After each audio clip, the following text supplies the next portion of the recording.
Squid Game Season 3.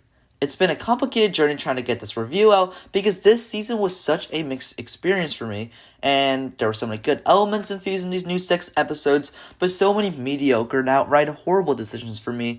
So I was struggling to keep track where my true stance on the season landed, but now I think I got it. But before we start, please make sure to subscribe to the channel, like, and turn on notifications. I'm reaching for a goal of 100 subscribers by the end of August, so please subscribe to the channel. And please also comment any topics you want to see me cover down below, because this is community topics. I want to grow a movie-loving community, and not just me rambling all the time. So if you have any topic you want to see me cover, once again, type it down in the comments down below. And now, without further ado, let's dive right into it.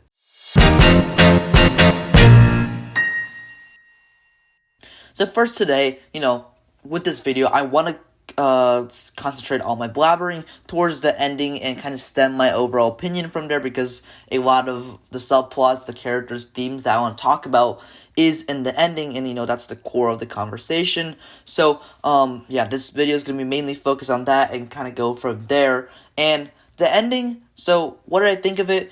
For me, the ending was, like everything that was presented in the show, mixed. There are a lot of components I loved, but a lot of components I dislike. So let's first talk about some of the things I loved. And so first, Gihun's death, that was done really exceptionally well and executed in my mind, because Lee Jung-jae is such a brilliant actor, and his sacrifice and really actually means something.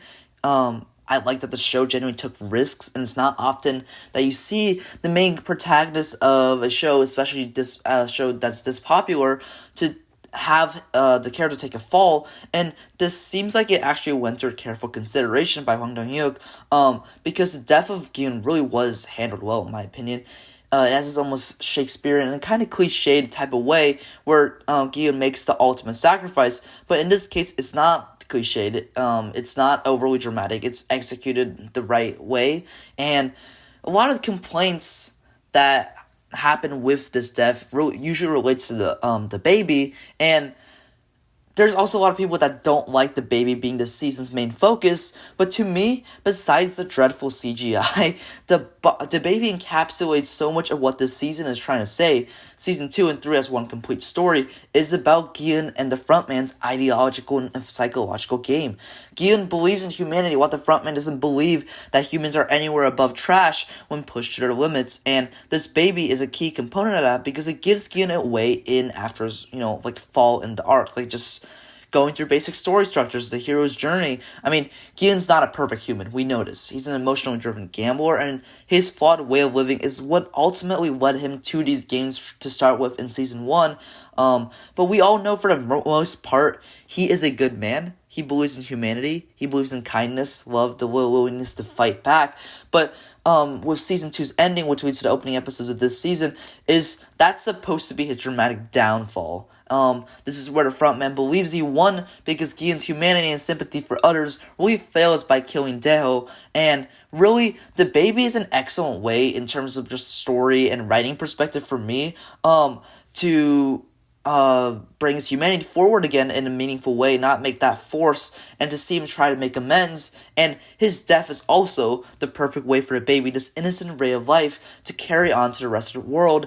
And his death also completes Gihun's arc, and to see a realistic but also tragic death, and the final lines of, "We are not horses. We are humans, and humans are some of the best dialogue moments on TV for me. The fact that Gihun couldn't finish his final sentence because humans are such a complicated beings is really poetic, and it's well written, and his death really was one of the best story decisions that I think this season brought forward for us. But, like I said, this season is a mixed bag. While I love the paths that Gihun's arc and his final moments there, there's other aspects that I just thought was kind of dumb. Like, the button not being pressed in the final game was kind of really, really baffling. You can make the argument that Myung-gi and Gihun were in a heated battle, so they might just forgotten about the button or not had the building time to, but as I rewatched that particular moment in the show, the button literally comes up with a clear warning that the both of them can hear, and it's like, oh yeah, this button, you have to press this to start the game, blah, blah, blah. That happens in the middle of their fight,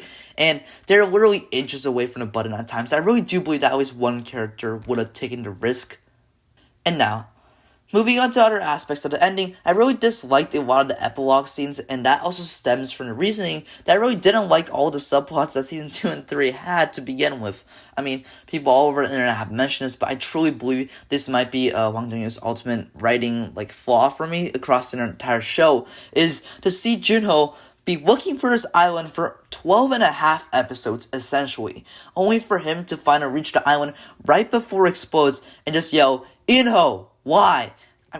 I mean, that's just a genuinely baffling decision for me, and there might be another angle of looking at this by saying that the unresolved nature of this is part of Juno's arc, but, I just really dislike this, and the North Korean guard, was also just bad. I have seen the behind the scenes footage of the team saying that they want her to see the inner workings of the guard system, but I think we already seen so much of this in season 1 with Juno infiltrating and going his way up to the ranks, and her plot alongside player 246 just was really unnecessary and slow, and that really does affect a lot when that aspect of the story takes so much more time this season than season 2 ever did.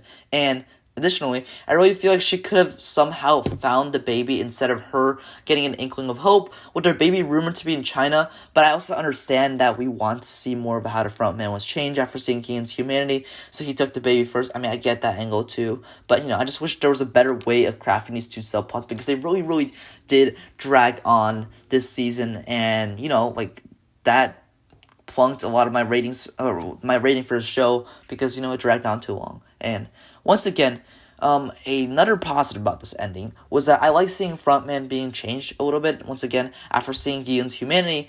But then, I also just absolutely hate on the very last scene of the season, where it discovers Kate Blanchett, playing Dachi with a homeless man, and that scene really felt like a cash grab, and Squid Game America is really just a dumb idea, and there are countless other videos already talking about this, but, why are they playing Dachi in America? I mean, I just don't get that, and I do like the angle of the story that tries, I guess, with the scene, make the point that ultimately the games would always continue, and Gihun's sacrifice only ended the Korean version of the games, but that angle felt very diminished by the cash grab nature of the final scene, and that being the final scene you play out for a season really felt, cheap and dumb.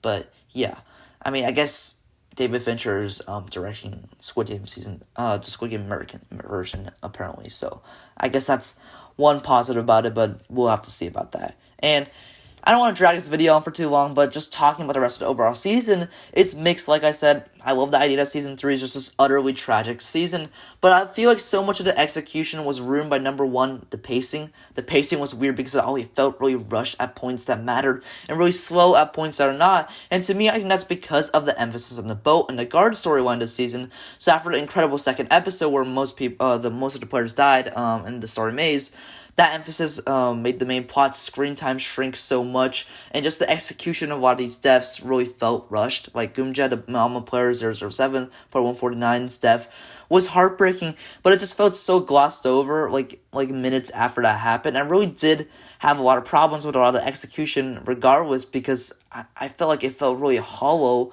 and just not as meaningful as season 1 did. I mean, that might be because of the novelty aspect of season 1, and season 1 is just a masterpiece of television, so I guess the comparison's a little unfair, but you can't help but compare, because this is the full series. And I really enjoyed the second episode of the season with Hide and Seek, but once again, I just felt like that one was a little bit lacking in terms of execution compared to season 1, but once again, that might be an unfair comparison. But talking about the positives of the game, it was just so well shot, it was well designed, it was well acted, every single player's storyline was interesting, and Youngsik's death was unpredictable and truly heartbreaking, as well as Hyunju and other characters, but, I don't know, that was kind of peak, and then the other games and episodes never really matched that height afterwards.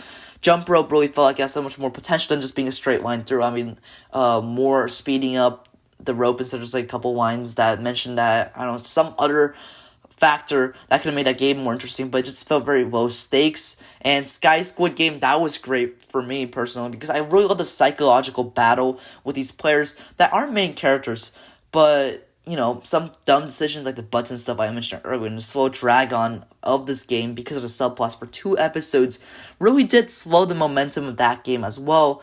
And just overall, there's a lot to be desired here. And to wrap up, I felt like the core ideas and themes this season tried to tell, as well as the games and all, had so much potential, and some of them didn't get through, or some of them did get through, but the overall nature of poor pacing and just feeling not reaching the heights the first season and even some of the second season really felt lacking. It really did feel like there was a massive gap of quality, at least for me, in between season 2 and 3, but overall, it was an enjoyable experience, just a tad bit disappointing to me, and I just wish it was better executed, but that's my thoughts. And yeah, let me know your thoughts on Squid Game Season 3, and let me know that in the comments down below. I'm Owen, this is Owen Talks Movies, and thanks for watching this video.